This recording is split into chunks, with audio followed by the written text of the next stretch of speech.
наблюдая за творчеством ребят из театра музыкальной драмы имени Туфы Фазыловой города Канибадам, нужно отметить, что они последние годы идут как-то очень быстрыми темпами и по нарастающему. И как бы итогом всех этих стремлений стал спектакль «Каин».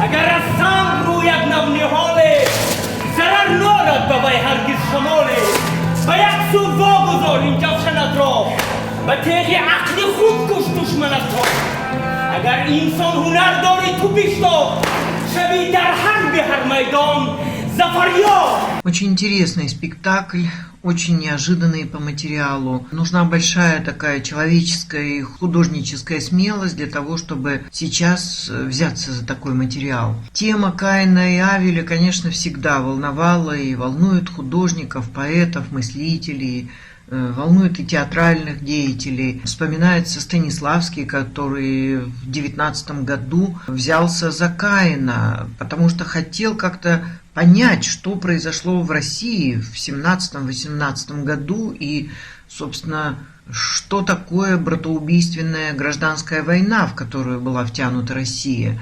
Словом, это, конечно, очень важная и серьезная тема и очень важный и серьезный текст. И сценические, и драматургические. Бывают работы, которые вдохновляют, бывают работы, которые подготовлены внутренним состоянием самого театра. И вот спектакль «Каин» именно относится к разряду именно таких произведений. Внутренняя готовность самих ребят, полное доверие режиссеру и вера в свои силы являются главными признаками этого спектакля. И действительно вышел очень красивый, очень динамичный, очень профессиональный спектакль. Если «Суд дураков» для меня был режиссерским спектаклем, да, «Смерть ростовщика» я расценивал как актерский спектакль, этот спектакль, мне кажется, вот он идейный спектакль, когда и актеры, и режиссеры по-настоящему работают в тандеме, где они вместе идут и раскрывают идею спектакля, говорят со зрителем, заставляют зрителя думать, задают ему вопросы или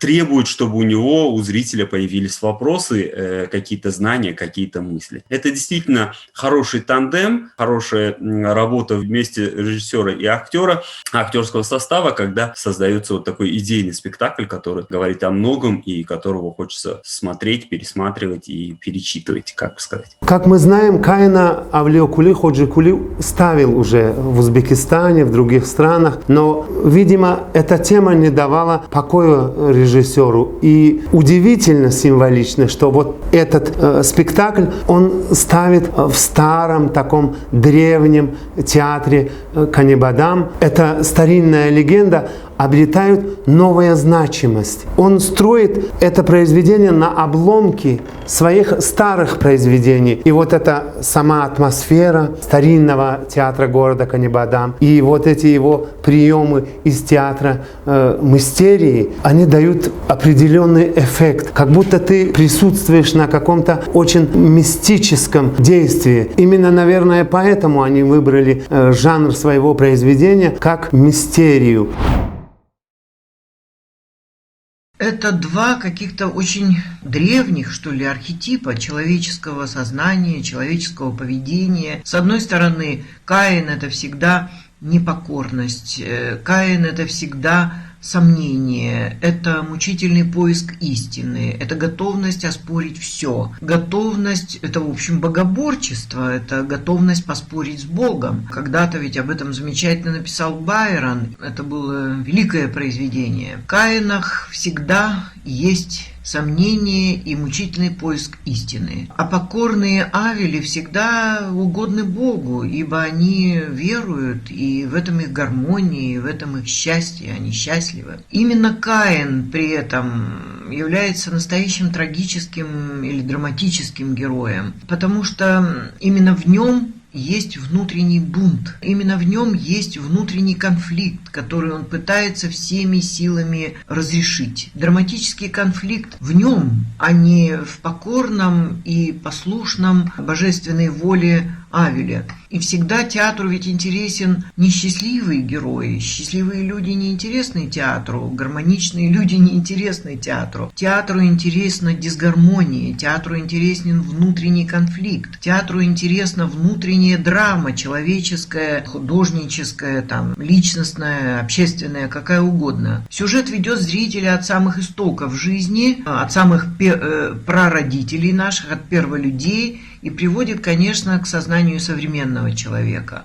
Дело в том, что всем уже давно известна история первых сыновей Адама и Евы, Каина и Авеля. Каждый раз, когда ставят этот спектакль, мы невольно задаемся вопросом, а почему, какое отношение имеет к нашему времени судьба первых человеческих сыновей. И действительно, очень мудро поступили и режиссер, и ребята из театра, что они возвращают нас именно к своим истокам. А вопросы, кто мы такие, зачем мы здесь, что такое счастье, в чем заключается смысл человека, что такое смерть и что такое счастье, что такое Бог, кто такие мы, невольно задаемся этим вопросом. С первых же минут действия мы так же, как и главный герой спектакля Каин, начинаем искать ответы на этот вопрос. Мне бы хотелось здесь поговорить, наверное, не столько о драматургии, сколько о самом материале, о вот этой вот сакральной ветхозаветной истории, которая легла в основу.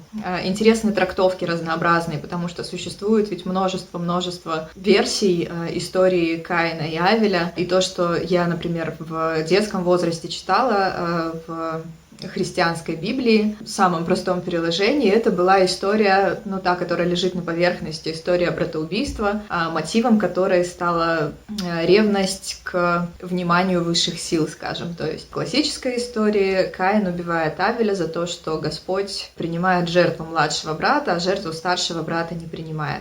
Но между тем, именно вот даже в вопросе жертвы есть масса нюансов.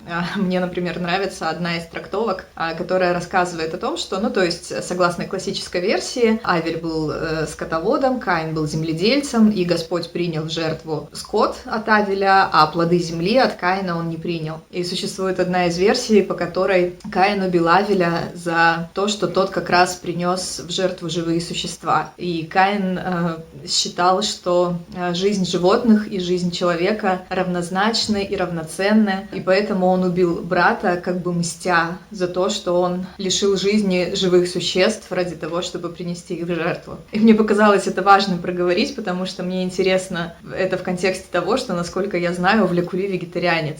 Я не знаю, повлияло ли это на выбор истории, и закладывал ли он какую-то такую еще мысль в этот спектакль, но мне показалось такое совпадение очень любопытным. И вообще, среди прочих трактовок, как мотив убийства, опять же, проговаривается и мотив любовный, скажем так, мотив ревности, потому что и Клима, которая тоже есть как персонаж в этом спектакле, единорожденная сестра Каина, и поэтому она не могла стать его женой, и могла стать женой только младшего брата Авеля. Существовали и другие версии, почему случилось вот это вот первое библейское ветхозаветное убийство. Кроме того, по одной из трактовок, например, насколько я помню, это в гностицизме, сам персонаж Каина трактуется не как сын Адама и Евы, не как первый сын, рожденный им там тоже по разным версиям. Каин мог быть рожден как в Эдеме, так уже и после изгнания Адама и Евы из Эдема. Так вот, в трактовке гностиков Каин — это сын Евы и сатаны, то есть это даже не сын Адама, не сын первого человека. И вот в связи с этим, опять же, мне очень симпатично решение у Влекули, когда Люцифера и Адама играет один и тот же актер. Мне кажется, это вот близко куда-то туда, к этой истории, и мы получаем, что Каин большую часть сценического времени, общаясь с Люцифером, с падшим ангелом, и общаясь через него с сатаной, общается фактически с собственным отцом. В этой истории можно искать множество пересечений, потому что это очень древний текст, и понятно, что он оброс разнообразными ореолами, скажем так, и у него есть множество версий, и из-за этого о нем безмерно интересно разговаривать. В том, что касается истории, которая легла в основу спектакля, Здесь мы говорим все-таки о достаточно простой истории. То есть, что мы здесь имеем? Мы имеем диалог с Богом, мы имеем диалог с Люцифером, это история двух братьев, это история их родителей, любовная история. Большое преимущество этого спектакля в том, что вот именно в плане истории, в плане драматургии он очень доступный. И сложно не считать и не понять эту историю, и мне кажется, не существует практически людей, которые не знали бы эту историю, не знали бы историю убийства Авеля Каином. И поэтому, вот в отличие, к примеру, от спектакля «Суд дураков», о котором мы говорили уже в прошлый раз, мне кажется, у зрителя не возникнет совершенно сложности восприятия этой истории. Плюс ко всему, здесь ведь нет полутонов, здесь нет градаций никаких, здесь есть черное и есть белое, здесь есть Бог и есть дьявол, здесь есть там условно хороший брат и плохой брат. И это в том числе решено ведь на сцене при помощи цветов, то есть мы точно видим, какой персонаж одет в белую одежду и какой персонаж одет в черное. И это не оставляет зрителю никакого выбора, то есть это очень понятно и очень доступно объясняет ему, что к чему, что происходит, как нужно относиться к какому герою, и это очень сильно роднит спектакль, мне кажется, с какой-то античной драматургией. Это абсолютно античная трагедия. И она сыграна в такой же стилистике, и она сделана в таком же жанре. Ну, потому что положительный герой погибает. И это, естественно, это полностью описывает трагический жанр. Очень понравилась драматургическая основа. Местами казалось, что моих знакомых задают вопросы, да, именно это как будто бы мои вопросы или вопросы моих знакомых. Драматургия, она не должна быть просто набор слов. А здесь именно те вопросы, те вещи, которые у каждого человека в какой-то момент были. У каждого человека в какой-то момент возникали эти вопросы. И эти вопросы сейчас поднимаются в этом спектакле. Ваш спектакль, как все другие спектакли, особенно по Шекспиру, это всегда очень какие-то сложные произведения. Это всегда соединение, сплетение трех разных текстов, потому что, когда я смотрел, мне казалось, что это много разных текстов. Это сложный спектакль, я не знаю, как его воспринимает зритель, но это очень красиво, как мне кажется, звучит на оригинале, поэзии, мне кажется, это очень красиво. Это все как бы основано на такой красивой восточной поэзии, которую вы хорошо знаете, наверное, и у вас много классиков, и вы этих классиков читаете, и это очень красивый текст в переводе, это, конечно, все по-другому, и этой красоты как бы нет, потому что это прозаический перевод, да, а вот в оригинале, наверное, это безумно красиво, да. То хочется, да, выучить таджикский язык, чтобы послушать это живьем. Иногда, вот я смотрел с переводом, иногда не хотелось читать перевода, иногда просто хотелось слушать, потому что в этих словах, в этом красоте этой речи актеров театра было так много красивого, что было все понятно. Да. Надо сказать, что Авлекули Хаджикули – это, конечно, режиссер, которого интересует очень высокие истины. Он пытается осмыслить то, что такое есть истина, что такое, есть ли она вообще, в чем истоки братоубийственной войны, которые, собственно, войны эти всю жизнь преследуют человечество, вот всю историю, которую ведет человек. И, наконец, что есть жизнь и что есть смерть. И что такое искушение, через которое проходит человек, как он борется с этими искушениями, как он побеждает свою гордыню, в каком страшном богоборческом споре он находится. И к чему приводит человека этот спор? Это очень серьезные вопросы, собственно, серьезнее их, наверное, ничего нет в театре. И меня вызывает огромное уважение то, что режиссер и театр берутся за такой материал. И это, опять же, приближает, да, этот спектакль к той же самой вселенной спектакля Авлекули, о которой невозможно не говорить, если ты видишь любой его спектакль. Но, например, в сравнении с другими его работами, я опять же повторюсь, да, мне кажется, что это гораздо более, я не скажу простая, ну хотя, да, наверное, простая, но это может быть не совсем то слово. Это, наверное, гораздо более понятная все-таки история, гораздо более понятный спектакль, спектакль. И я подозреваю, что он, наверное, таким был задуман для того, чтобы у гораздо большего количества людей была возможность прийти, понять, посмотреть и вернуться еще раз в театр. Я в прошлом анализе говорила, что вот «Суд дураков», наверное, не подходит как первый спектакль для зрителя, который никогда не был в театре или никогда не видел спектакля этого режиссера. Вот с Каина абсолютно точно можно начать знакомство как с творчеством Авлия Кули, так и, в принципе, знакомство с театром. Этот спектакль, который я сегодня видел, это не притча, и вряд ли стоит думать здесь о жанре, о стиле. Это спектакль по-авлиакулиевски, да, это его спектакль, но сыгранный по-Канибадамски. Это вот тандем и создал спектакль, сделал его таким, какой он сейчас мы видим. Идея, конструкция, метафоры – это режиссерские, но эстетика, манера игры, пластика актеров – это все актеры. Это очень хорошее воплощение режиссерской идеи в хорошем актерском материале. Режиссерски все выстроено на постоянном драматическом противостоянии. Каин-Авель, Каин-Сатана, Каин-Мать, Каин-Отец. Все время как будто бы вот режиссер нас держит в таком страшном драматическом напряжении. Ну и, естественно, это все достигается благодаря очень серьезной такой актерской работе. То есть вот эти вот схватки интеллектуальные, эмоциональные, они постоянно возникают. И здесь характеры даны как уже такие устойчивые архетипы. Меняется только Каин, и еще ближе к финалу меняется Авель. Режиссер строит действие таким образом, что после смерти Авеля мы видим его совсем другим. Как будто бы смерть очистила все такое фальшивое, декоративное, что было в нем. И мы видим человека в его сущности, в его подлинности. И мы видим, что он прекрасен. И видим воспоминания о той любви, которую братья питали друг другу в детстве. Эти финальные сцены очень поэтичные. И в них, конечно, настоящий такой трагизм возникает. Возникает вопрос, как могло это произойти, как могло случиться, что люди, которые так любили друг друга когда-то, как могло произойти, что один из них убивает другого. Режиссер часто пользуется приемами поэтического театра. Он вводит в текст спектакля и элементы восточного театра. Ну вот, например, когда возникает пение женщин.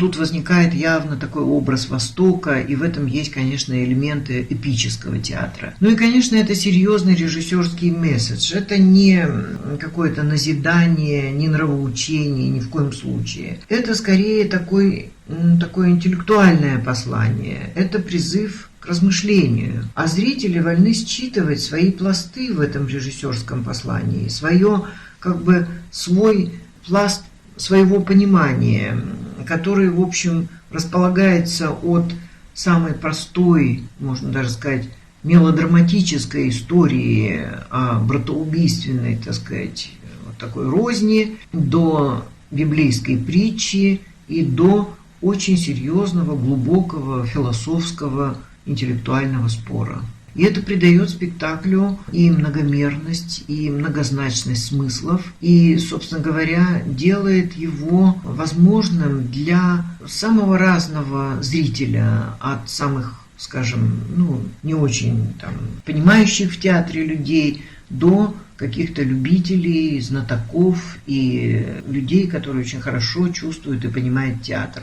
Здесь каждый найдет свое. А Авлия Кули считает, что все-таки Каин убивает Авеля. По преданиям мы знаем, что Каин не убивает, в смысле не намеренно убивает Авеля, потому что они еще не знали, что такое смерть и как можно убивать человека. Это мы сейчас научились этому ремеслу и владеем, наверное, ею в совершенстве. Но все-таки Авлия Кули, а вслед за ним Ева и исполнитель главной роли доли Каина, они считают, что все-таки убил Каин Авеля. И именно поэтому не Адам, а Ева проклинает и выгоняет Каина из семьи.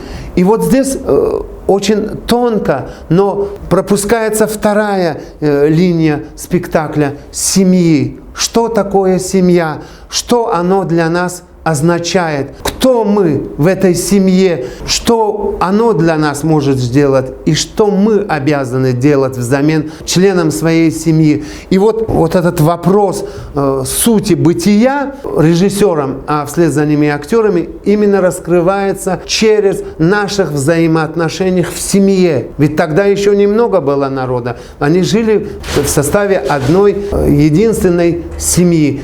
Семьи Адама и Евы, и их детей. Настолько режиссер заразил этой своей идеей актеров, что они забывают о своем «я». Они превращаются в героя. Вот поиск истины настолько их втягивает, что мы видим, что они перевоплощаются в своих героев. Для меня очень интересно, как работает режиссер, потому что он очень как-то математически все очень делает, так строго и правильно, да, он все это высчитывает по минутам, по времени. Ты понимаешь, что это сделано по какой-то схеме, да, по какой-то логике. И моя цель как зрителя является, чтобы понять эту логику, да, как бы логику режиссера. Вот. Плюс актеры, которые очень точно выстроены. Это сложная работа, потому что это все время переход из прошлого в настоящее. И это очень сложно, как мне кажется, да, сделать всегда. Вот чтобы на протяжении так долгого времени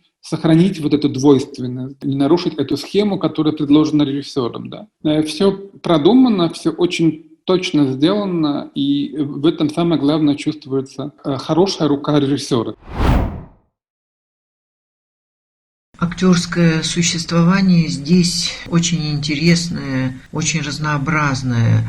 Ну, во-первых, все-таки это трагедия. И, конечно, играть трагедию очень сложно, потому что это особый жанр. Он абсолютно не терпит никакого бытового существования. И здесь, конечно, приподнятый тон, приподнятые такие интонации у всех. Здесь абсолютно такой разреженный воздух трагедии во всем чувствуется. И, все-таки понятно, что играется ведь не просто пьеса, а играется такой как бы текст, связанный с самыми важными вопросами бытия. И самый важный здесь, конечно, Каин. Он находится в постоянном таком диалоге. Его ум требует нового знания. Он не может довольствоваться верой. И актер замечательно играет вот этот вот постоянный внутренний раздрай, эти неразрешимые вопросы, которые приводит его то к гордыне, бросает его то в гнев, то в ярость, то в ревность. И, конечно, ему превосходно удаются вот эти вот сцены, где он постоянно вопрошает сатану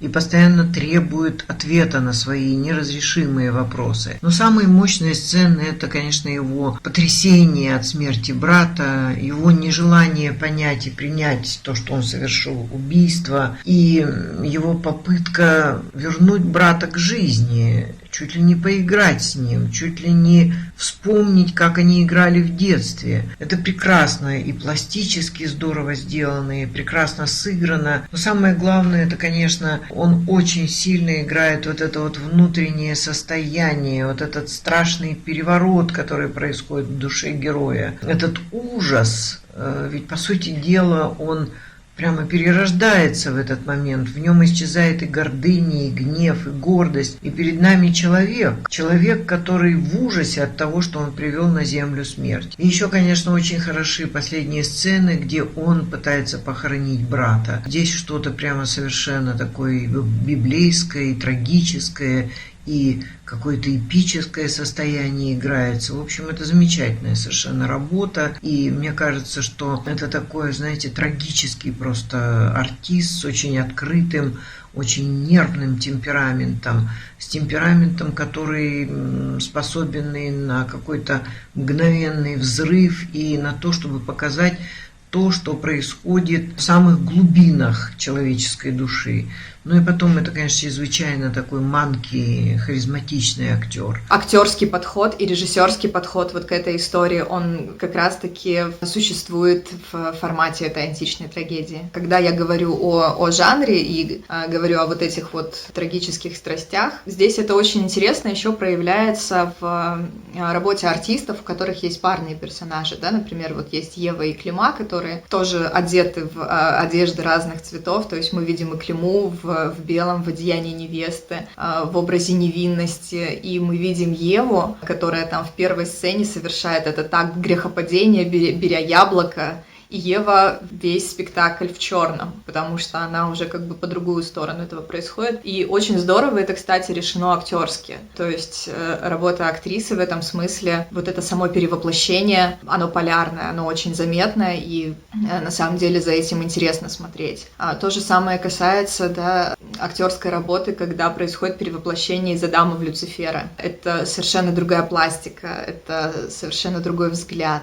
И вообще образ Люцифера абсолютно точно, это мой любимый образ в этом спектакле, потому что настолько притягательного дьявольского персонажа сделать, это надо иметь, наверное, большую смелость, как режиссеру, так и артисту. Это искуситель, на самом деле, это удивительного обаяния герой получается. Актерское мастерство очень потрясающее, спасибо большое, действительно, очень хорошее актерское мастерство, очень интересные образы, очень интересная пластика, очень все гармонично, действительно, выражение гениальных мыслей в гениальном исполнении. Да, может быть, гениально звучит немножко пафосно, но во мне очень хорошо отозвалось именно это слово, и именно это слово само по себе пришло. И мне кажется, что это действительно очень хороший спектакль. В спектаклях вашего театра тут нужно быть очень хорошим актером, потому что у тебя нет возможности скрыться, нет возможности как-то быть незамеченным, потому что это как бы вы все время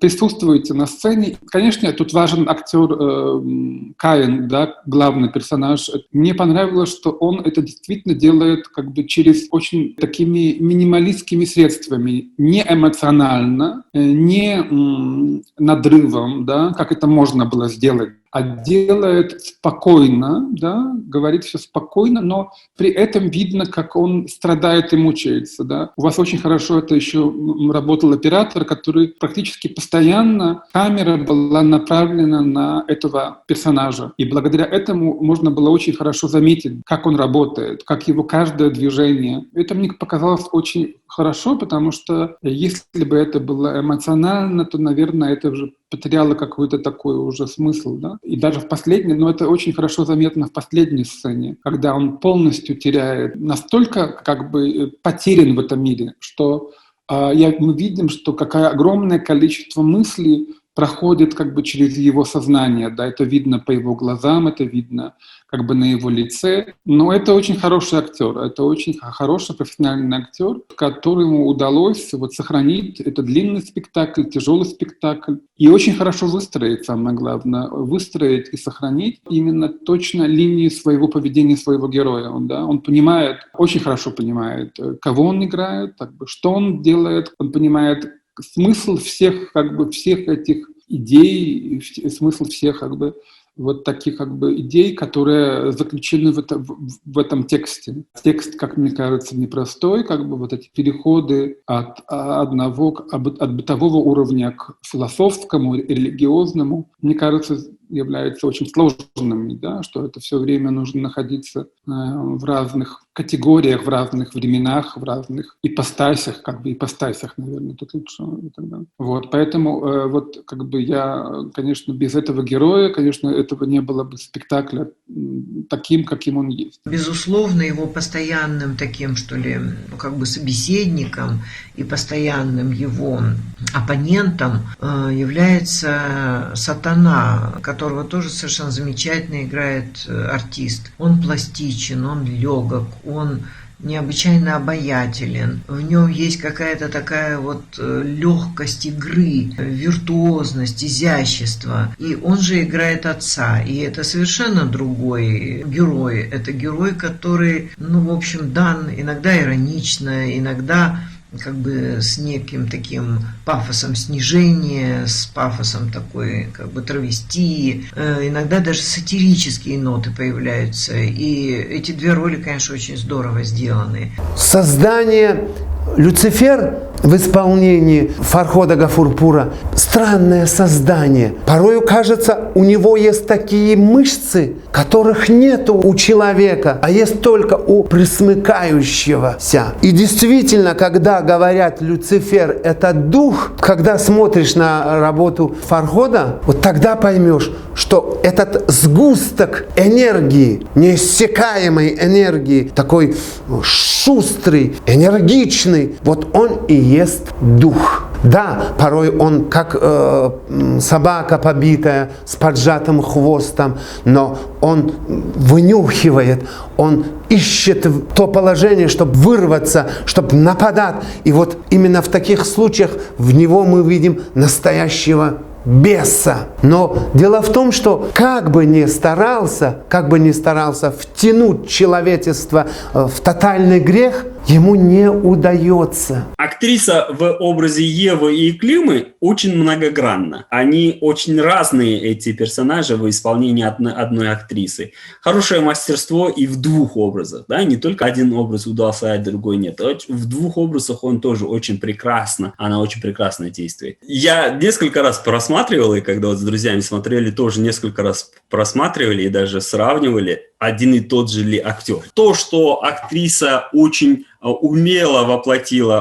образ Евы и образ Климы совершенно разными, для нас было очень, очень приятно и очень потрясающе на самом деле. Если бы это было бы кино, мы бы поняли, что это как бы монтаж, а так получается, что спектакль действительно требовал от актера, актрисы очень великого мастерства. Очень понравилась ее трансформация от одного психологического состояния в другое, очень хорошо читается, очень хорошо идет вот эта поэтапность размышлений, поэтапность трансформации, очень интересно. Как от наивной переходит к рассудительной, или как от суровой переходит к любящей, да? Вот этот момент очень хорошо происходит, очень хорошо проходит, отслеживается хорошо. Я получил огромное наслаждение от этой актрисы, вот, которая играла две роли. Возлюбленную девушку, вот, молодую, да, и уже Еву такую постарше, обремененную опытом, знанием и так далее. И это, во-первых, как удивительно, она за короткое время перевоплощалась из девочки в женщину, из женщины в девочку и так далее. Это просто очень... И, конечно, красивая внешность, очень красивая у нее речь. Просто хотелось, да, все это ловить, каждое слово, смотреть на нее. Вот. И тут тоже я заметил, что камера была направлена тогда. Это тоже как бы дополнительный такой плюс для нас, зрителей, потому что можно было действительно очень близко ее рассмотреть. Вот. Для меня это вот два главных, конечно, персонажа, они тут как бы доминируют, да. Может быть, не в действии, потому что как бы по действию, по сюжету все четыре являются важными. И, как я понимаю, одна и та же актриса играет и мать, и девушку, возлюбленную Каина. Ну, вы понимаете, я даже не сразу поняла, что это одна актриса. С одной стороны, вот это скорбная строгость такая, скорбная печаль, потому что она понимает, что она первопричина всего, того, что происходит с человечеством. С другой стороны, такая прелестная легкость, когда она играет вот эту вот милую, изукрашенную всякими цветами девушку. Грациозная Клима в исполнении Дильнозы Каримовой, наверное, врежется в память любого человека, который хотя бы один раз посмотрит этот спектакль. В душе каждого находит определенный отклик, вот метание Каина. А в противовес своему бунтующему брату Фарух Ваитов это само воплощение чистоты. Ангел в прямом его смысле слова. Режиссер, прежде всего, где главное — это герой, главное — это актер. Это их взаимоотношения, это их приплетение. И, конечно, очень важно, как бы ты все время держишь как бы внимание твое сконцентрировано на актерах, да, на то, что они делают, что они проживают, как они осмысливают, да, потому что это все довольно сложный материал, да, и поэтому все внимание на актера. Я думаю, что здесь, конечно, огромная работа режиссера с актерами проделана. черная одежда сцены напоминает нам космическую бездну, в котором действуют наши герои, а сценический туман – это завеса ада. По центру сцены расположена большая мельница. Мельница на Востоке воспринимается как главный символ жизни. Там молотят не только зерно, но складывается такое впечатление, что там мелят наши действия. И как бы в центре еще стоит камень. Тогда еще поклонялись именно камню. Актеры не одеты в обычные хитоны, как мы себе представляем в данных случаях. Они одеты в нечто современное. И это усиливает современность спектакля. Только у Люцифера какая-то страшная, неземная, пугающая одежда. Пространство этого спектакля решено удивительно просто. Это растянутое белое полотно, такой кусок тверди, кусок малюсенький, какой-то кусочек, крошечный кусочек нашей планеты. Понятно, что действие может происходить где угодно, оно не привязано ни к какой стране, ни к какому времени, ни к чему, кроме такого как бы вечного настоящего, потому что все-таки время театра – это всегда время настоящее, сегодняшнее, время сейчас и сию минуту. И вот это пространство, оно, конечно, абсолютно условное, оно ничего не обозначает. И в то же время обозначает очень многое. В центре какой-то очень простыми средствами сделанный колодец. Мне показалось, что он, это какой-то портал в какое-то другое измерение. Сначала я подумала, что он соединяет как бы вот землю и небо, то есть низ и верх. Потом стало понятно, что именно из него появляется плод искушения, из него появляется сатана, в нем является некое существо, в которое как бы переродился сатана, и оно принимает кровавую жертву Авеля и не принимает зерно Каина. Это, в общем, такая связь с чревом земли, с таким древним каким-то хтоническим миром. Это что-то вроде вообще такого пупа земного. Все остальное самые простые вещи. Они появляются, исчезают, там зерна в какой-то простой посуде, камень, которому молятся и которому поклоняется. В общем, это все такой вот наивный народный театр. И мне сначала даже показалось, что уж это все очень наивно. А потом я подумала, что вообще такая очень важная мысль здесь есть, что вообще все в жизни очень просто. Жизнь состоит из очень простых вещей и из очень простых начал. И для того, чтобы жизнь была, состоялась, нужно не так уж много для человека. И перволюди, вот наши прародители, они довольствовались очень немногим и были благодарны за это Богу, природе, неважно. Одежды, костюмы у всех, такие стилизованные, что ли. Они соединяют в себе, скажем, там элементы восточной одежды, элементы, театральной какой-то одежды, потому что, скажем, костюм Авеля, он очень ироничный, и он очень такой подчеркнуто театральный. И только один герой одет как современный человек. Это Каин. И, собственно, именно этот человек самый сложный в пьесе и в спектакле. Именно этот человек отделен от всех какой-то такой незримой чертой.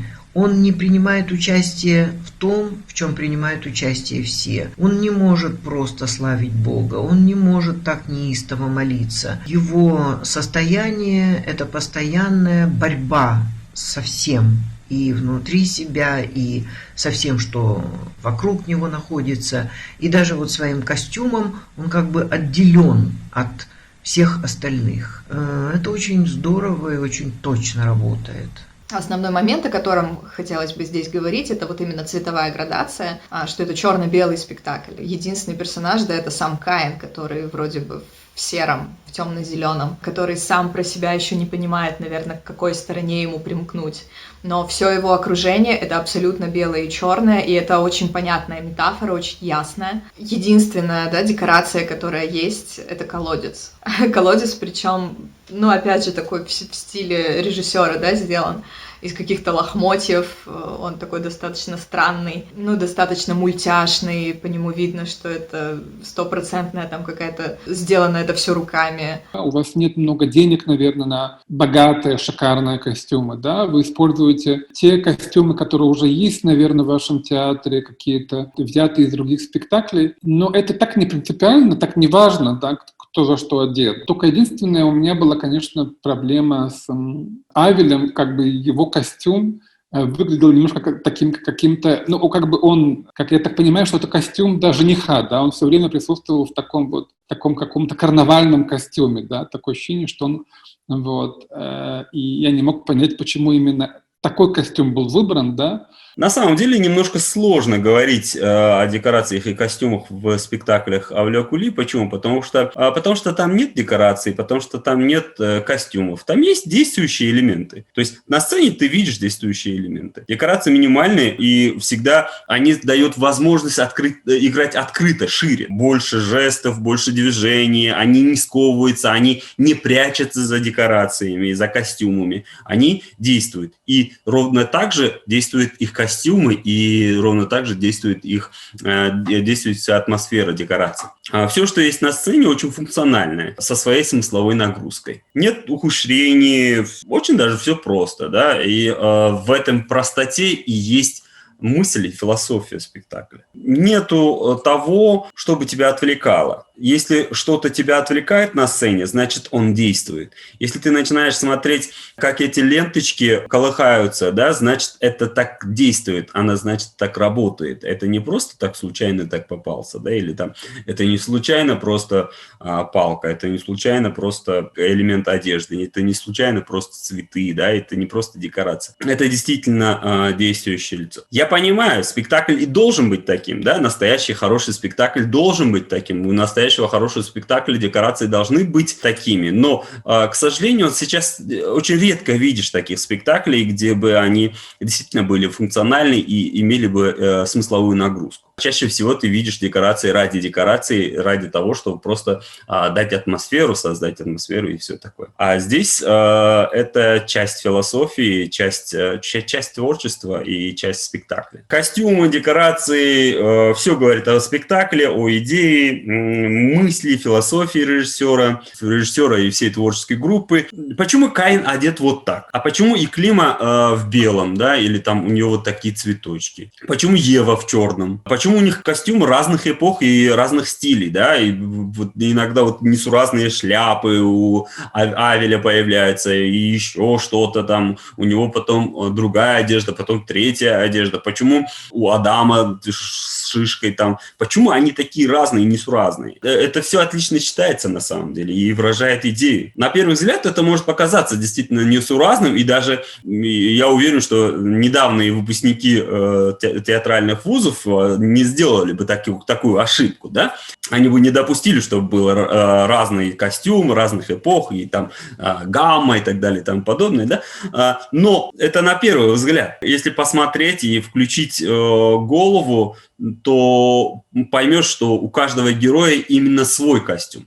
То есть каждый герой находится в своем костюме. У него нет костюма, который в него как бы нацепили, да? Он в своем костюме. Каждый герой именно в своем костюме. Этот спектакль может существовать только в этом пространстве. У него может быть только такая декорация. Потому что, как и костюмы, образы разных эпох и стилей, которые показывает искуситель в беседе, Каин доказывает, что это не просто когда-то или сейчас. Это всегда. Костюмы разных эпох, разных стилей, потому что мы разные в разных эпохах, разных стилях. Мы разные, по-разному мыслим, по-разному выглядим. Это не просто сейчас и не просто здесь. Это всегда. Вообще все, что использовано в спектакле, касается вечного, общего явления. Да? Являясь типичным для настоящего, да, потому что спектакль создан настоящий и поднимает вопросы настоящего времени. Он является локальным для места постановки. Но при этом он остается вечным. При этом он остается всеобъемлющим, да, для всех. Это общечеловеческими проблемами, общеисторическими человеческими проблемами и вопросами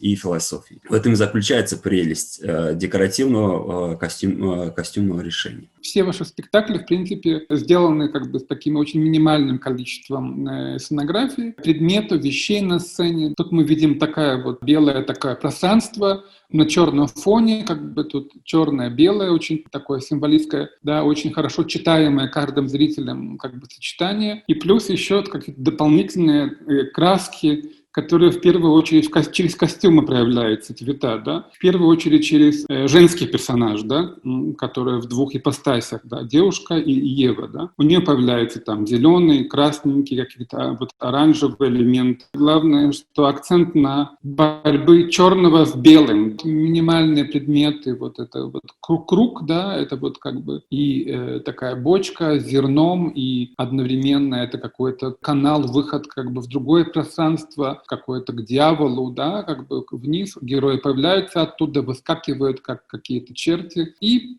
плюс как бы какие-то вот у героя, у Люцифера, например, вот этого роликовая доска, на которой он все время катается, ездит, да, это все очень, очень хорошо читается, да, и это как не такой хитрый, неуловимый, быстрый, да, который легко все как бы передвигается и одновременно исчезает, появляется. Вот поэтому все предметы, которые мы здесь видим, они самые только необходимые, да, и в этом смысле это как бы все внимание сконцентрировано на тексте, на игре актеров, на слове.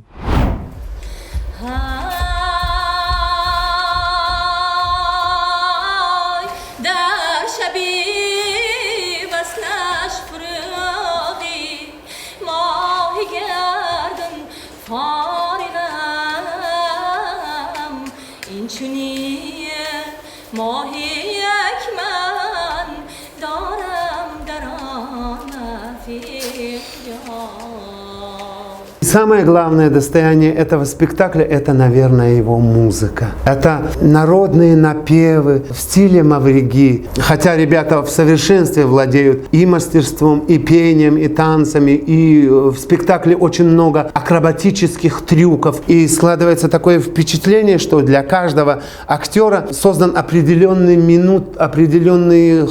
сцены, определенные минуты, определенные ходы, которые вот можно считать именно их бенефисом. Но покоряет, еще раз повторяю, именно музыка в стиле мавриги. Здесь нужна была какая-то очень тонкая исполнительница. И не зря Авлио Кули выбирает неподражаемую Дильнозу Каримову. Она и начинает спектакль своими напевами. И вот она сопровождает в течение всего спектакля. Это то ли крик, то ли молитва, то ли голос Вселенной, то ли голос нашего сердца, такая приятная, иногда и пугающая. Есть история с музыкой, которая мне очень понравилась. Скорее даже не с музыкой, а история с ритмом. То есть, когда появляется эта палка или посох, которая стучит по колодцу, это задает очень конкретный ритм. И вот это задает тон физическому существованию артистов на сцене. То есть это такая достаточно ломаная пластика. Почти нет никаких плавных движений. Это все очень резко, очень угловато. Вот эта вот угловатость, она идет как раз от четкого ритма. И единственные моменты, в которых этот ритм прерывается, и он перестает быть таким ломаным, когда появляется вокал. Восточные песни, особенно вот финальная песня, они как бы закругляют этот спектакль, сглаживают вот эти углы. И, естественно, да, опять это тоже фирменная фишка и узнаваемый очень почерк режиссера, когда какую бы историю он ни взял, будь это классическая пьеса, будь это античная пьеса, будь это как в истории с Каином, ветхозаветная сакральная история. В любом случае он всегда это зарифмовывает и закольцовывает с восточными какими-то этническими народными мотивами. И получается опять то же самое, о чем я уже говорила в прошлый раз. Получается восточный ковер, получается курак-корпе, лоскутное одеяло, сшитое, вышитое, собранное усилиями режиссера из всех возможных подручных материалов, которые есть. Тот же самый колодец, да, с лоскутами ткани, та же самая палка, тот же самый скейт, очень простой инструмент.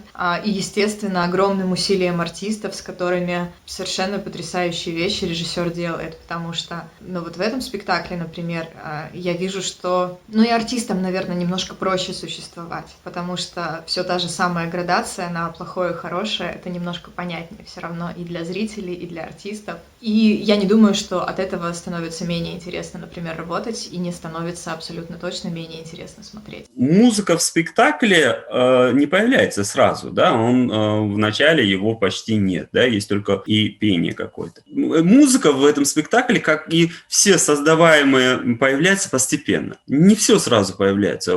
Всегда есть что-то в рукаве, которое появляется и неожиданно для тебя встает неожиданным ракурсом, и ты неожиданную мысль, неожиданную идею получаешь от того, что ты видишь или слышишь. Музыка здесь именно вот такая. Сначала немного песни, с какой-то распевкой, может быть, да, вот как будто бы идет речь, диалог, потом немножко переходит на пение. Пение, крик, это как ария иногда звучит, как иногда мы называем ауч, да, это тут классическая традиционная песня Макомы, вот как будто иногда вот так звучит.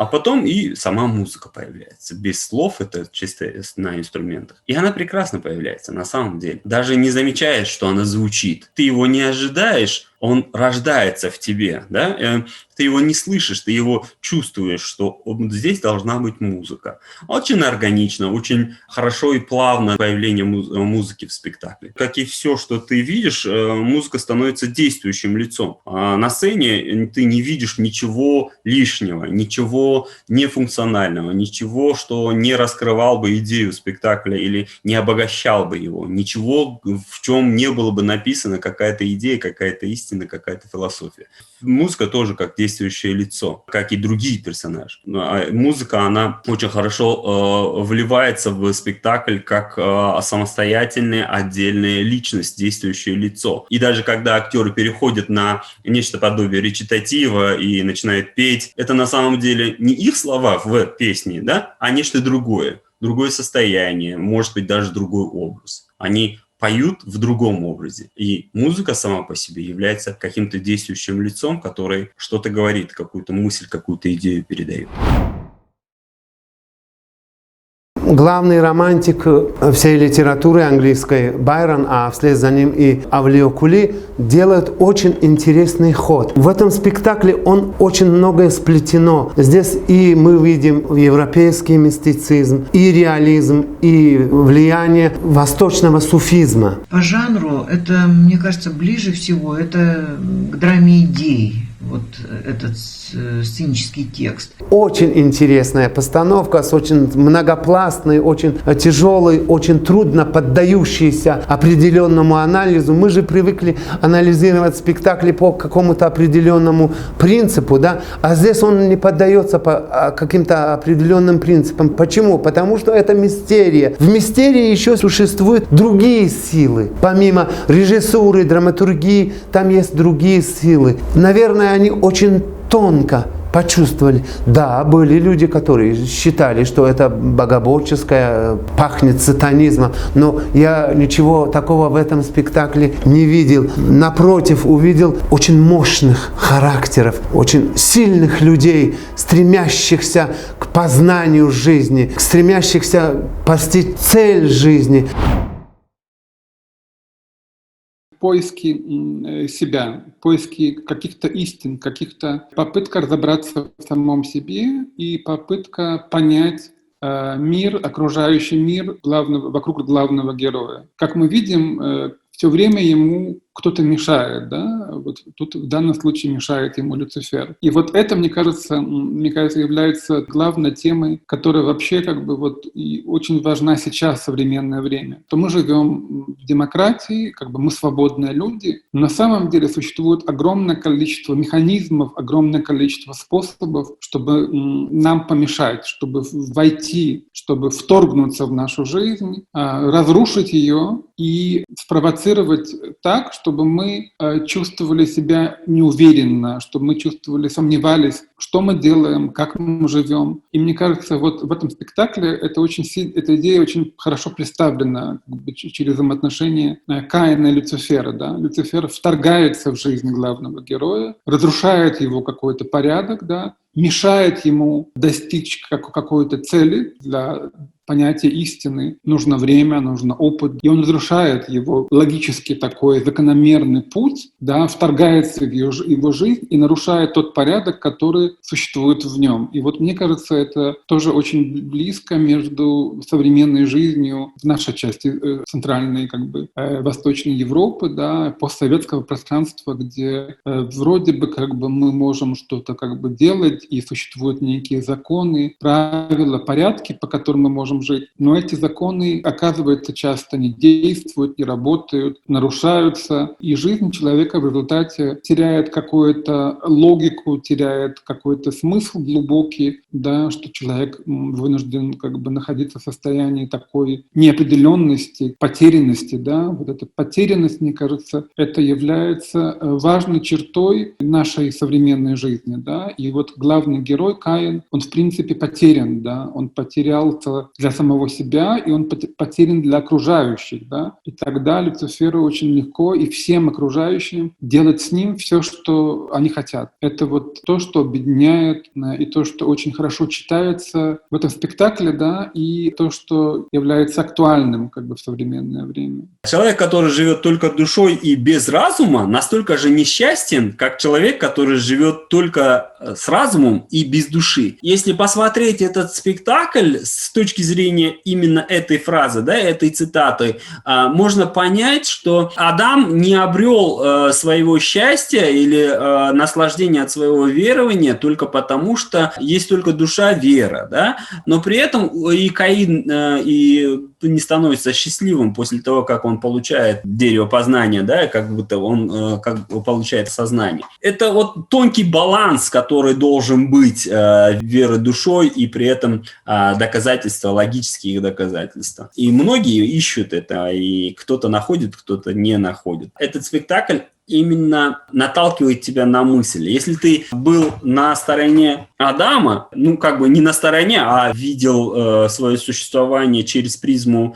которая свойственна Адаму в этом спектакле, ты начинаешь немножко пересматривать свои ценности, свои мысли, свои правила, свои порядки. А если ты смотрел на это через Каина, да, и ты начинаешь пересматривать и в этом случае тоже свои ценности. Как я говорил, в начале спектакля смотришь, и вроде бы действительно это так, и действительно правильно, и все, что говорится, это логично, по крайней мере. Но потом ты начинаешь понимать, как эта логика переходит грань и становится не логикой, а просто обманом, просто жонглированием или просто подменой каких-то идей и пониманий. Это первая идея, что ты пытаешься достичь как бы правды, цели, истины и так далее через как бы какие-то поступки, размышления и так далее, а другой человек как бы использует как бы силу и доминацию как бы твоего окружения, этих законов шариата, да. И в этом, мне кажется, заключается вот конфликт нашего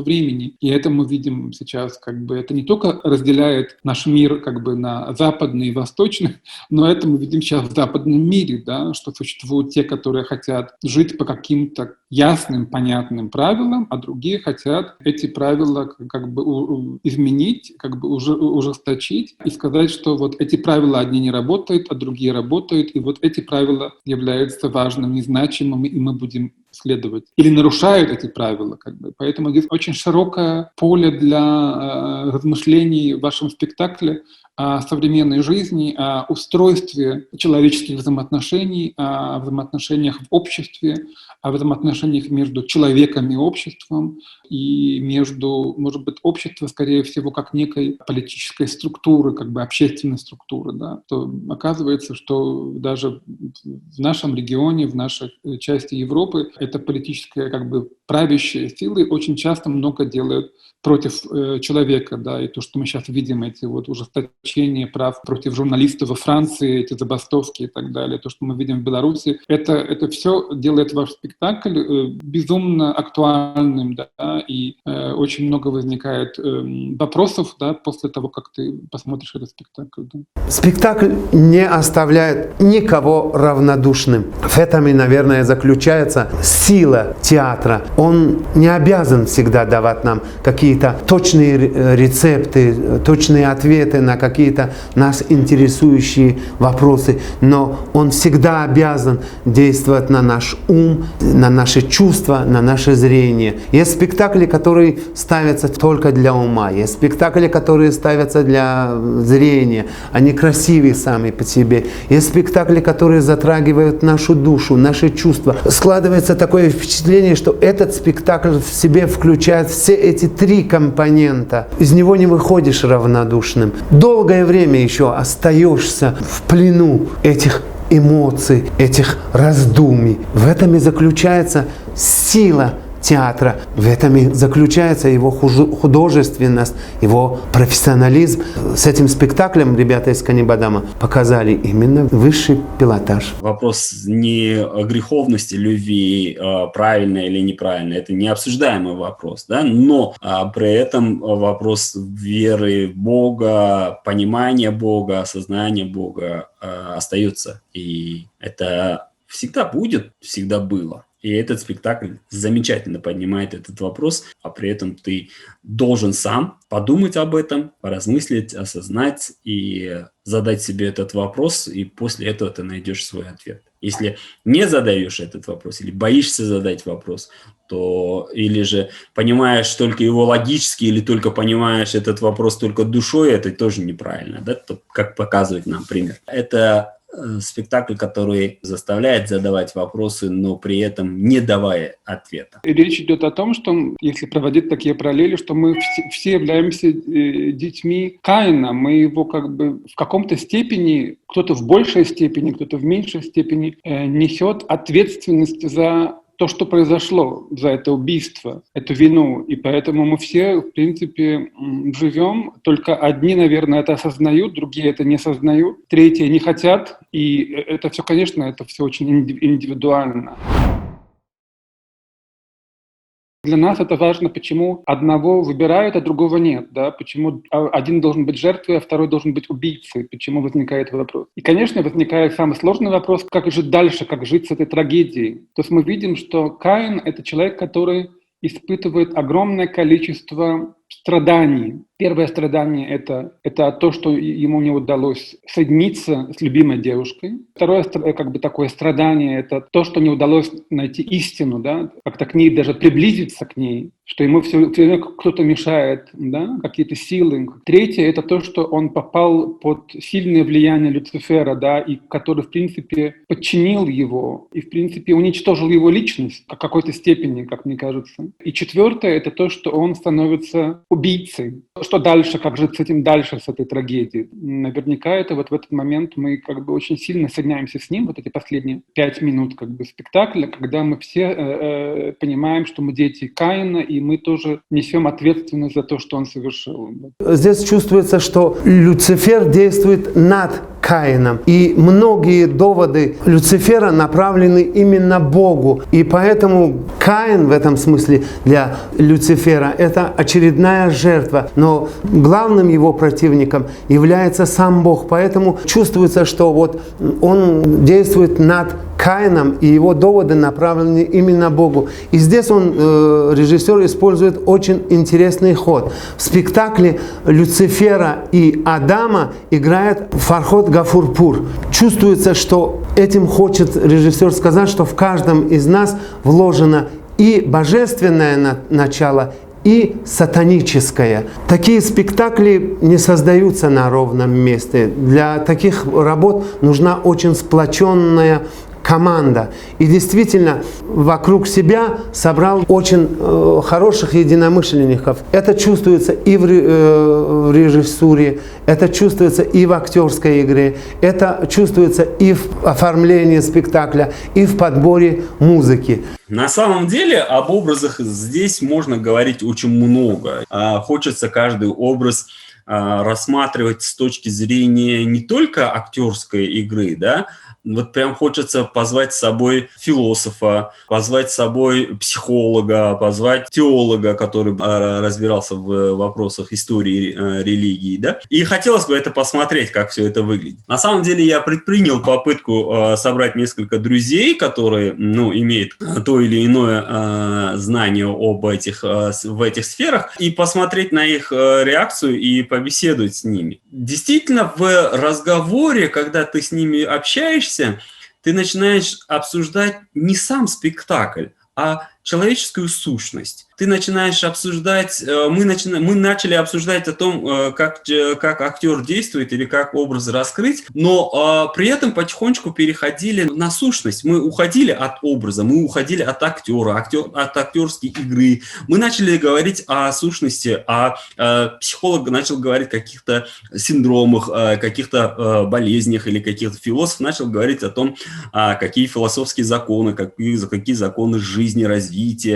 Теолог начал говорить о том, как развивается вообще религия и в чем, где, какие вопросы, поднятые в этом спектакле, являются истиной или окликаются в истории теологии. Да? Здесь не просто образы, да, не просто взять и образ хорошо раскрыт, образ хорошо работает. Нет, это больше через образ рассматривания сущности человечества, через образ рассматривать человека и рассматривать иногда себя. Не то, что иногда, а большей части себя. Ты начинаешь рассматривать через него себя, ты увидишь в действиях тех или иных актеров или тех или иных моментах, начинаешь смотреть себя, видеть себя, свои действия, свои мысли, свои вопросы. Невозможно сказать, что спектакль 5-6 образ. Это спектакль о многих, о нас, о человеке, о человечности, о человечестве, об истории человека, о вопросах существования дальше, о вопросах религии и о будущем религии, может быть. Здесь есть несколько важных проблем. Проблема это, конечно, это Каин, это поведение Каина, человека, который хочет понять истину. Для него истина это является такой как бы идея фикс. Это герои, это тип героев как бы из культуры, из литературы, которые любой ценой хотят понять какой-то порядок мира, ответить на вопрос, есть ли истина и что такое истина. И когда это ему не удается ему интересно странным образом, как бы, что ему все время мешают какие-то люди. Ему мешает быт и мешает этот Люцифер, который все время кружит вокруг него, катается на этой доске. Очень хороший прием.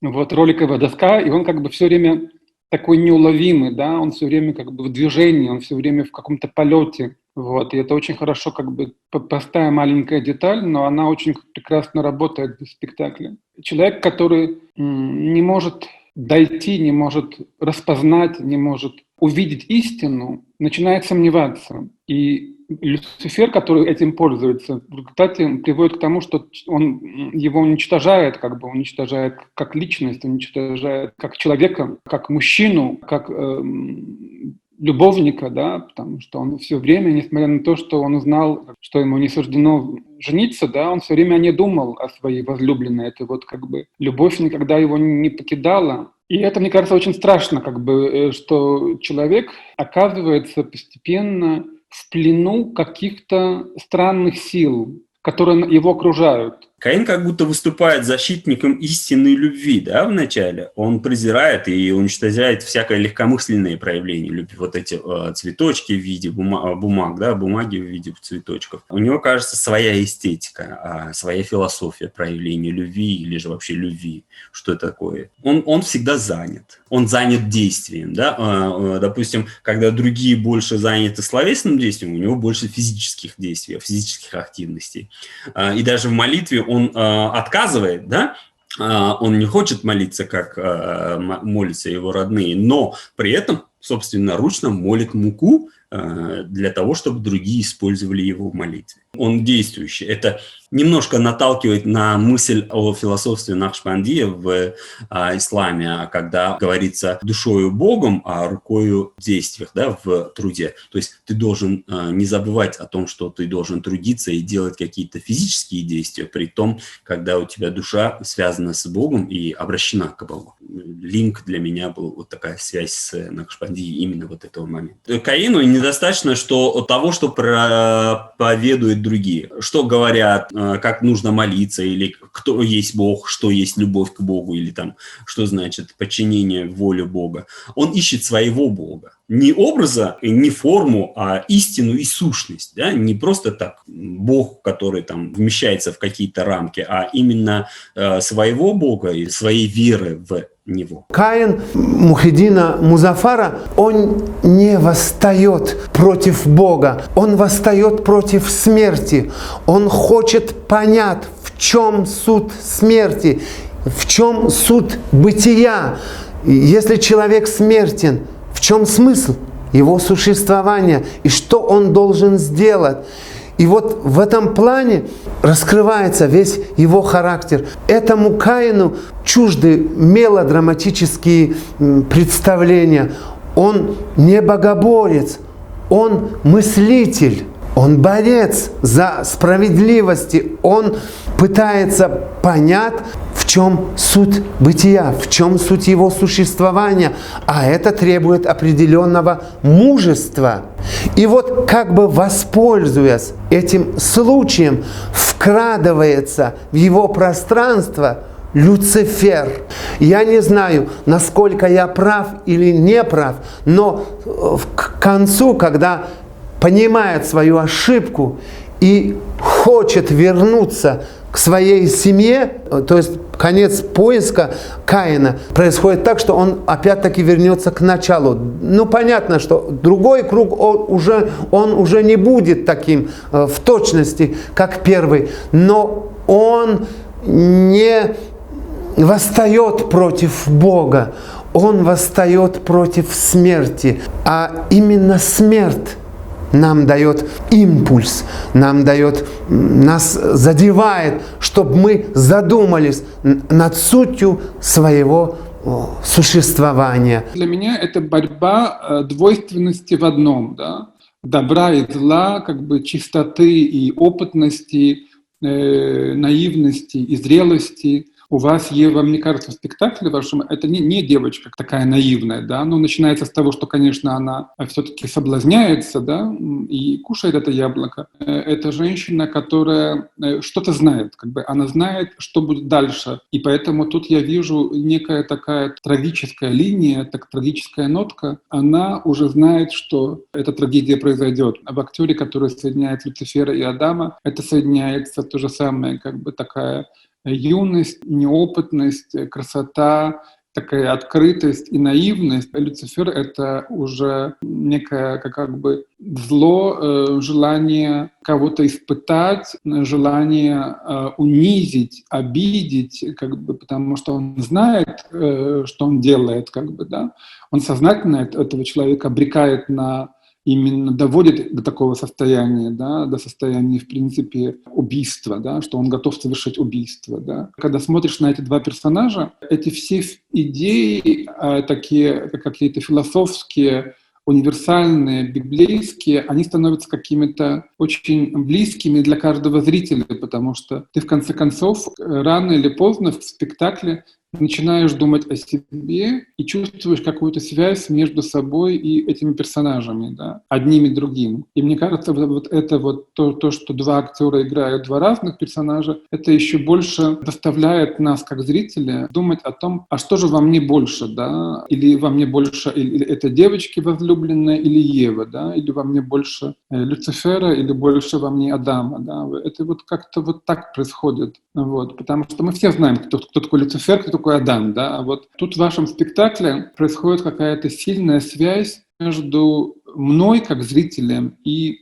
персонажем вашего спектакля, и теми идеями, которые он несет с собой. Вот как-то вы это через вот это переплетение разных текстов, через поэзию, через такую какую-то легкую игру, вы заставляете меня как зрителя, такое ощущение, что я становлюсь частью вашего спектакля. Я не знаю, как это происходит, как бы неосознанно.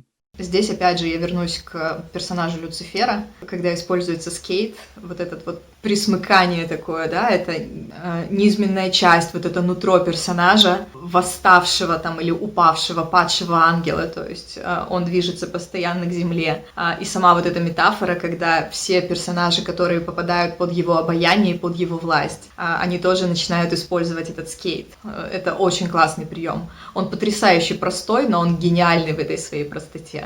И физически это очень красиво сделано, вне зависимости от того, кто находится на этом скейте, особенно если это Люцифер. Это красиво, и это можно использовать, не знаю, там, если будет возможность, например, использовать какое-то более узкое и длинное пространство. Это могут быть такие очень долгие и интересные проезды, за которыми будет крайне любопытно наблюдать. Очень интересный образ Евы. Она мудра и горда. Это не наивное дитё, которое поддалась соблазну, да, вот искуситель пришел, там что-то сказал, и она согласилась. А это какое-то осознанное решение в ее действиях. Она не просто берет это яблоко, не играючи, не из-за того, что она не знала или не из-за незнания, да, это осознанный шаг. И для нее этот шаг является решением. И я для себя понял, почему она сделала это. Ей хотелось больше любви, больше проявления любви, может быть. И потом, когда ты сопоставляешь, какой могло бы быть союз Адама и Евы, ты начинаешь понимать, зачем Ева это сделала, да, почему Ева хотела больше любви или больше проявления любви, и ты понимаешь, что это был осознанный выбор. Этот момент очень хорошо, особенно хорошо подчеркивается с началом спектакля, где почти отсутствуют эмоции, да, у нее нету эмоций, она не страдает, да, это не Санта-Барбара, где страдает от нелюбви к себе. Это осознанный шаг, это очень мудрая женщина, очень гордая женщина, и она поступает так, как поступила. Милые тексты из ее уст переливаются с очень назидательными высказываниями, с предупреждениями. И здесь тоже сделал режиссер очень интересный ход. Две роли, Еву и Иклиму, играет одна актриса, то есть Дильноза Каримова. В чем заключается суть данного хода? Дело в том, что Иклима вслед за Евой повторяет те же ошибки, которые совершила Ева. И как бы не старалась Ева предупредить свою дочь, чтобы она не повторила эти ошибки, не шла по ее тропе, она не может этого сделать, потому что каждый из нас должен пройти свой круг очистительный. И Иклима волей-неволей повторяет ошибки своей матери. И когда мы уже порою, наверное, забываем о том, что здесь она Иклима, здесь она Ева, мы проходим две пути. И вот он параллельно так пересекает эти две пути Евы и и клеймы, что полностью создается и характер Евы, его чаяние, его болезнь, его боль, ее страдания, и клеймы тоже. Ева, когда настаивает Каина, упрощает все. Она не начинает говорить про грех, она не начинает говорить про какие-то правила, да? Она не начинает говорить какие-то общие слова, которые до этого Адам произносил. Она рассказывает только о сути. И именно вот это разнопонимание религии, да, это понимание по-разному, хорошо читается во взгляде на Адама. Когда она все это рассказывает своему сыну, максимально упрощая, бросает какой-то взгляд на Адама, как будто бы укоряющий или же как бы осуждающий взгляд. Или же посмотри, как надо на самом деле. Да? И это действительно так. Почему религия должна быть, как в глазах Адама, должна быть чем-то карающим. И Ева это очень хорошо и по-простому объясняет. Вот в противовес этому, да, у Адама идет только о том, что это мы должны жертвоприношения, все в руках Бога и так далее и тому подобное. Да? Это очень хорошо читается именно вот сначала Адам говорит что-то, потом Ева объясняет, разъясняет эту философию, религию. Это очень хорошо получается.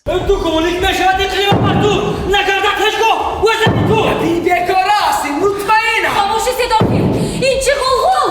بله از بحری ما یک تا خداوند که در هر ذره از او نشانه فقط یک تا کفت بس این فسانه شما رو کشی چشم از جهل و تان است پدر مادر شریعت رو میدونه توی کلمه نامی شریعت چرا رایان نپرسید این چی کار است؟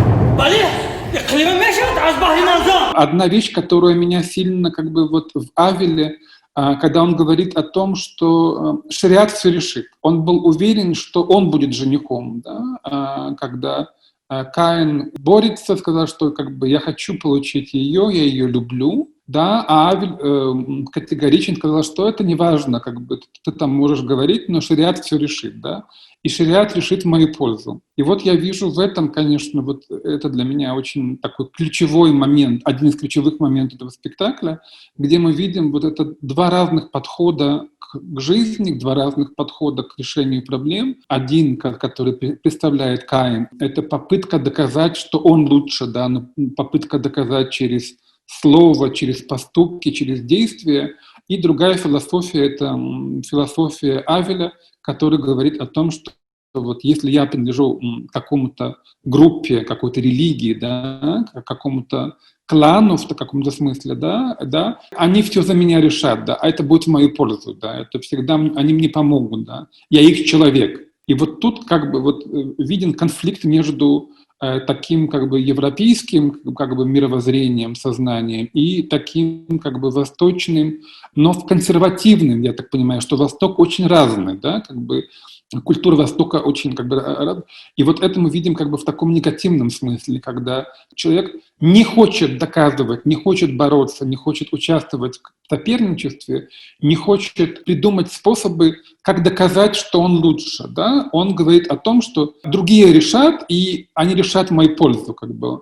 Он знает, что если он принадлежит какому-то сообществу, да, такому консервативному, да, которому доминируют на этой территории, да, в этом пространстве и так далее, где он живет, то они все решат в его пользу. Да, и в этом заключается вот это столкновение, борьба двух как бы философий, двух идей, даже не философии, скорее всего, а двух идей. Очень важный для меня вопрос, потому что в вашем спектакле христианство соединяется с мусульманством. Это тоже очень для меня интересная тема. Но, во-первых, как бы возникает вопрос, почему Бог выбирает Авеля, а не Каина? Почему кто-то решает за нас, кто должен быть жертвой? В библейной философии, наверное, у философов есть ответ на этот вопрос, не знаю. Наверное, есть какие-то комментарии, наверное, какие-то много объяснений, вот, текстов на эту тему. Образ Авеля выполняет, на первый взгляд, если вот так посмотришь, он как будто кажется второстепенным, да, то, что он просто нечто, просто дающее реплику. Но на самом деле очень важная роль очень интересное исполнение, и очень важную роль исполняет именно в раскрытии идеи спектакля. Он раскрывающий образ. Он как бы собой оттеняет всех. И через его образ другие становятся яснее тебе. Когда ты просто смотришь за Каином, и ты начинаешь его не сильно понимать, а когда ты его сопоставляешь с Авелем, или же когда ты начинаешь думать, кто такой Адам в сравнении с Авелем, ты начинаешь его понимать, потому что действительно, как и говорится в спектакле, он чист, он наивен, но именно вот эта наивность и помогает осознать, насколько сложны и другие. Но наивность тоже как бы не наивность, да, здесь. Вообще для этого спектакля часто хочется использовать вот этот жест, потому что все иносказательное, нету ничего такого, которое говорится в лоб, и все, это на этом заканчивается. Нет, очень много чего можно обсуждать, и можно думать, можно устраивать целые дебаты по любым моментам этого спектакля.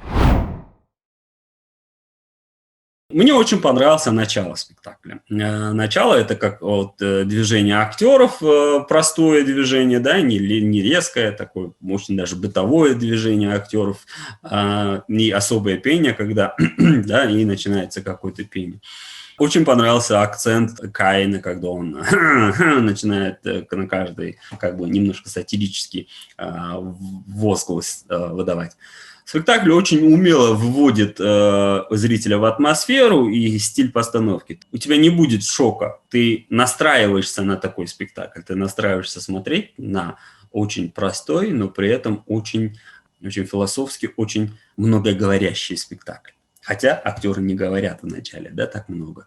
В них говорит все, даже без слов. Ровно 50 минут – это первый момент, это история, где доминирующей темой является тема, конечно, любви, и плюс тема такого самокопания, такого интеллигентного, такого как бы рефлексии. Да? Этого героя Каина можно в каком-то смысле соединить. Очень легко провести параллели с русской литературой, психологической литературой. Это герой Достоевского, да? Герой драматургии, например, Вампилова, да, «Утиная охота», который все копается в себе, который хочет понять какие-то законы, правила, какие-то вещи, которые недосягаемы, как бы, которые трудные для понимания. Как бы это спектакль, он 50 минут, да, и на 50 минут я заметил, он говорит: хорошо, все. Он поддается, заключает сделку с Люцифером, и это очень, как бы, точно 50 минут, да? Это очень хорошо как бы выстроено. Мне нравится, что ваши спектакли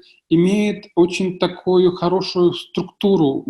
Они вот как-то очень жестко сделаны по какому-то очень такому жесткому принципу, все как математически рассчитаны. Да, и в этом спектакле то же самое, я это вижу. Вот.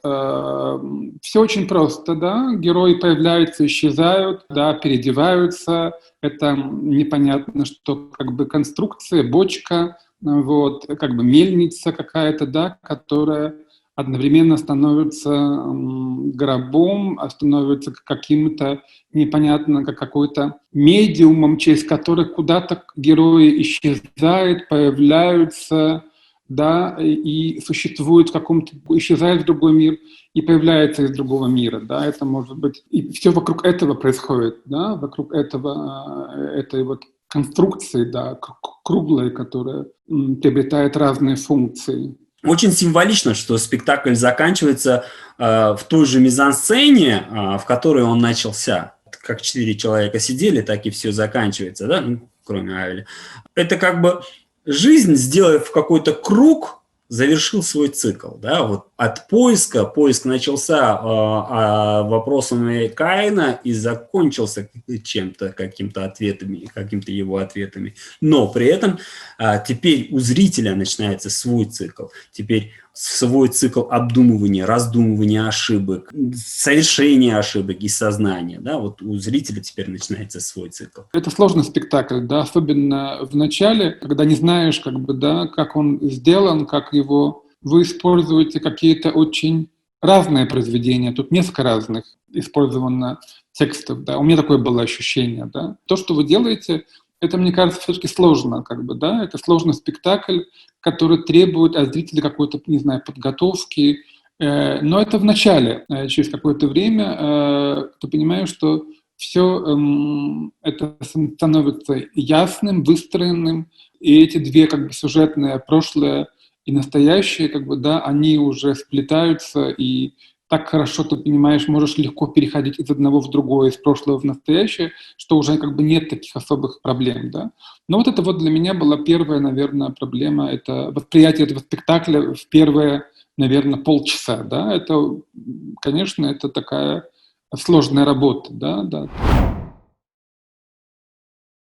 Ваш восточный зритель, таджикский зритель, мне кажется, другой, чем европейский. Ваша культура построена на каких-то очень важных знаках и кодах, которые вы повторяете, вы дублируете, вы копируете постоянно. И человек, который зритель, мне кажется, он, несмотря на то, что для меня это было сложно, но мне кажется, для вашего зрителя, таджикского, как бы восточного зрителя Средней Азии, это, мне кажется, значительно легче воспринимается, потому что, ну, это, опять же, мои только догадки, домыслы и так далее. Что у вас звучит очень красивая поэзия, восточная поэзия, красивых слов, что зритель, погружаясь в эту поэтическую как бы атмосферу, он воспринимает легко какие-то идеи, которые содержатся в этом спектакле.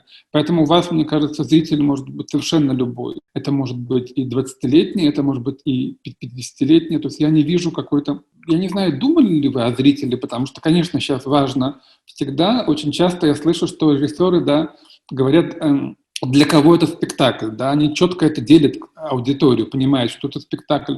Но мне кажется, ваш спектакль не имеет таких, как бы, критериев и границ, что это для зрителя опытного, интеллектуального или наоборот, молодого. Вы делаете такие спектакли, которые как бы заставляют каждого зрителя как бы быть причастным к тому, что происходит, как бы, потому что это очень эмоциональные спектакли ваши, они очень интеллектуальными, и даже если человек, может быть, в каком-то смысле не подготовлен, как бы даже не так хорошо начитан, как бы не знает всю историю культуры, то эта тема, которую вы затрагиваете, они касаются лично каждого человека, да. Кто мы, да? Мы как бы дети Каина, да, и мы несем на себе... Эта мысль звучит в этом спектакле, она очень сильная мысль, да, что мы виновники, мы тоже несем на себя какую-то ответственность за того, что совершил Каин, да, и мы тоже отвечаем за это, да, и вот эта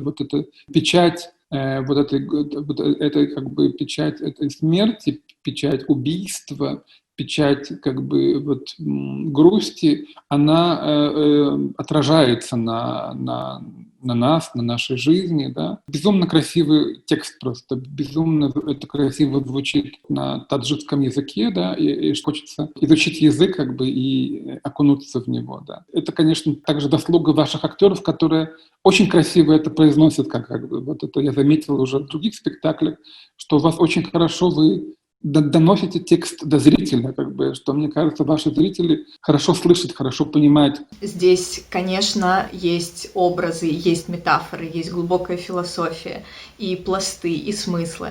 Но, несмотря на это, даже если человек не докопается сразу до всех этих пластов, он все равно уйдет с ощущением того, что он понял, о чем был этот спектакль. У него не случится, наверное, никакого культурного или эстетического шока. Да, я думаю, что этот человек вернется смотреть еще такой театр или любой другой театр. И в этом большая удача этого спектакля, на мой взгляд. Вот поэтому как бы вот в вашем спектакле все главное внимание, конечно, сконцентрировано на его философию, на его слово, на текст, на идею. У вас все очень как бы почтено слову, потому что у вас театр, я бы сказал, что вот театр идеи, театр философии, у вас как бы театр идеи, театр философии, театр мысли. Вот как бы вот это вот я бы сказал, что у вас все как бы направлено на это, чтобы заставить человека как бы сконцентрироваться на этом, как бы, чтобы текст, который вы произносите, мне кажется, как бы вот на языке очень поэтически особенно, вот. Спасибо вам большое за возможность посмотреть еще один ваш спектакль. Очень приятный спектакль, и вот Гайрат знает, я Каина давно просила посмотреть. Наконец я его увидела, и я получила большое удовольствие. Очень я довольна, что наконец до меня этот спектакль дошел. И в этом, естественно, большая ваша заслуга и огромная заслуга Увля Кули, который абсолютно точно ваш режиссер. И прям хотелось бы мне, чтобы он продолжил с вами работу, потому что результат обычно превосходит все, наверное, ожидания. Ну, в общем, это какая-то такая труппа очень пластичная, удивительная, свободная, очень легко поддающаяся на самые разные какие-то режиссерские предложения.